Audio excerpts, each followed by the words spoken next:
Para eu saber, através do gráfico, se a função ela é bijetora ou não, pessoal, a gente vai usar o seguinte critério. A gente vai traçar retas paralelas ao eixo do x, ao eixo das abscissas, e vai ver se essas retas imaginárias elas interceptam uma única vez o gráfico. Através desses próprios pontos a gente já tem uma ideia, né? Então aqui através desse ponto aqui, ó, desse primeiro ponto aqui de baixo, se a gente traçar aqui, continuar aqui essa reta imaginária paralela ao eixo do x, você vai ver que toca nesse único ponto aqui, né? Então, deixa eu colocar aqui. Se a gente aqui continuar essa reta aqui que passa por esse ponto mais inferior, você vê aí que se traçando aí uma reta que é paralela ao eixo do x, ela só vai tocar ali no gráfico na reta vermelha no único ponto, que é aquele lá que a gente está rachurado em preto. E assim, todos os pontos que a gente pegar aqui, ó, desses 5 que a gente traçou aqui, você percebe que ela toca ali na reta vermelha, no gráfico dessa função, em apenas um ponto. Qualquer reta paralela que eu pegar, seja lá qual for, se eu pegar aqui uma outra reta aqui paralela, ela vai tocar aqui na reta apenas aqui nesse ponto, né? Pegar aqui uma outra reta aqui paralela, vai tocar aqui no nosso gráfico, na nossa reta vermelha, apenas nesse ponto. Toda vez que a gente puder traçar, retas que são paralelas, são horizontais, e elas só tocam o nosso gráfico num único ponto, então a gente classifica essa função como bijetora. Viu aí então?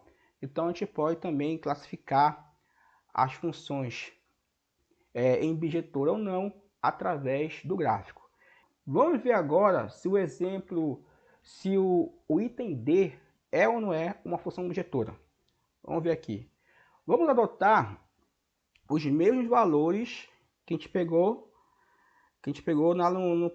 no item B, tá? Agora nossa função aqui do item D é y igual a 2 elevado a x. E nessa função o nosso x ele está lá no expoente, ó.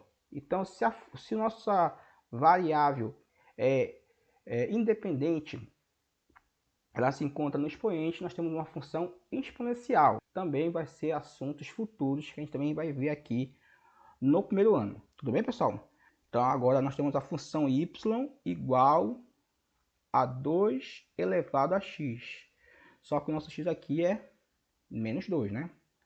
Então o nosso x aqui vale menos 2. Então aqui no lugar do x eu coloquei em verde o menos 2.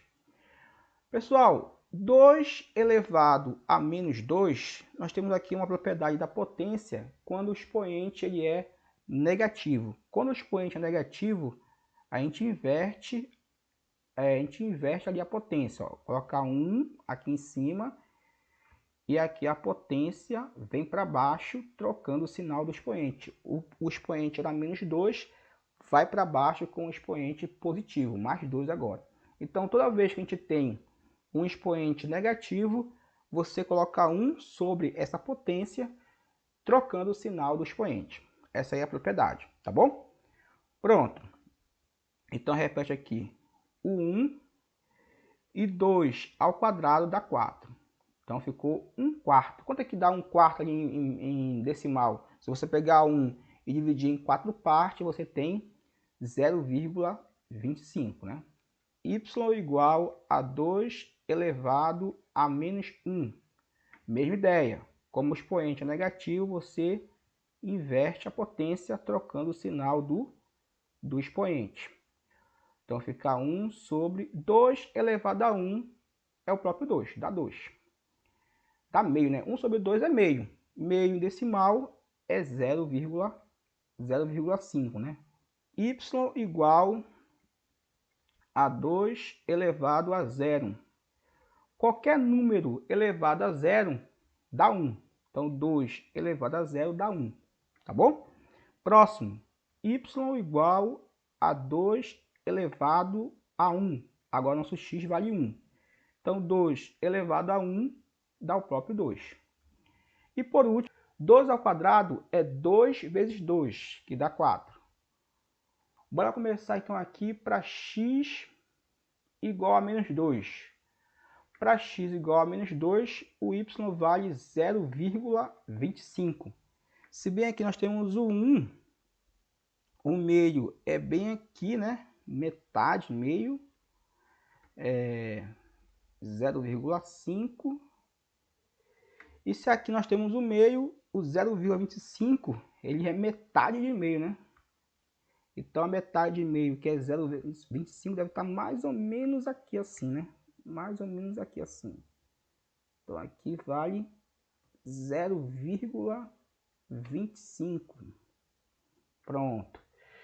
Então quando x vale menos 2, o y vale 0,25. Então projetando vai dar mais ou menos aqui, ó, o nosso primeiro ponto. Próximo, quando x for igual agora a menos 1, o y vale meio. Então, quando x for igual a menos 1, vai dar aqui no meio, ó, menos 1 para x, meio para y, então o ponto fica mais ou menos aqui assim.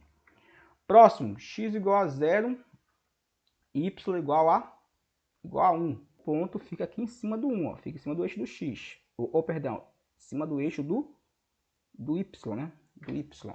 Para a gente traçar o gráfico, já sabemos, né? É só juntar os pontos ali. E vamos ver como é que fica mais ou menos essa curva aí, né? Então a curva fica mais ou menos assim, ó. E se a gente traçar ali várias retas,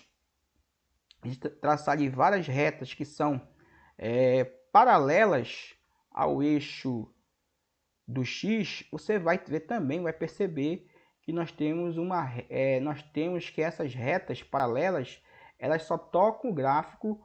Você percebe que ela só toca o gráfico, que está ali em verde, né? Só toca o gráfico uma única vez, ó. Então toda vez que a gente pegar aqui várias retas e elas só tocam o gráfico em um único ponto, a gente pode afirmar que essa função ela é uma função bijetora. Vamos ver como é que esse conteúdo pode cair no vestibular, como é que ela cai no Enem. Uma empresa presta serviço de abastecimento de água em uma cidade. O valor mensal a pagar por esse serviço é determinado pela aplicação de tarifas por faixas de consumo de água, sendo obtido pela adição dos valores correspondentes a cada faixa. E aqui ele colocou cada faixa, né? Então, em que o preço vai estar atrelado, vai estar então dependendo do consumo. E aqui estão os gráficos da questão, tá bom? Lembrando que aqui ele fala no final aqui, ó. Aqui no final ele fala o seguinte aqui, ó. O gráfico que melhor descreve o preço, o valor P em real, a ser pago por mês em função do volume V de água consumida, ou seja, do consumo, em metro cúbico, é o do A. Então, o item A, ou seja, a opção A, seria a resposta para a questão original. Como aqui a gente fez a adaptação, na verdade o que ele pede aqui para a nossa questão adaptada é qual desses gráficos representa uma função bijetora. Então, o único gráfico que representa uma função bijetora é o da letra E, né? Aqui ele deu, então, o preço em função do consumo, do volume usado ali, consumido, tá bom? E aí você usa ali, então, as linhas paralelas ao eixo do X, você observa que essas linhas, elas só vão tocar o gráfico da letra E em um único ponto. Então, você pode colocar ali várias linhas paralelas e você vai encontrar, você vai tocar no gráfico uma única vez. Você, portanto, a letra E é o nosso gabarito. Você vai perceber depois. Então, se a função for constante, não tem mais o que dizer, né? Essa função aqui ela é constante. Você tem nesse intervalo vários pontos que estão tocando na reta, tá bom? Que estão tocando ali no nosso gráfico. Até a próxima aula. Saúde a todos. Tchau, Robertinhos.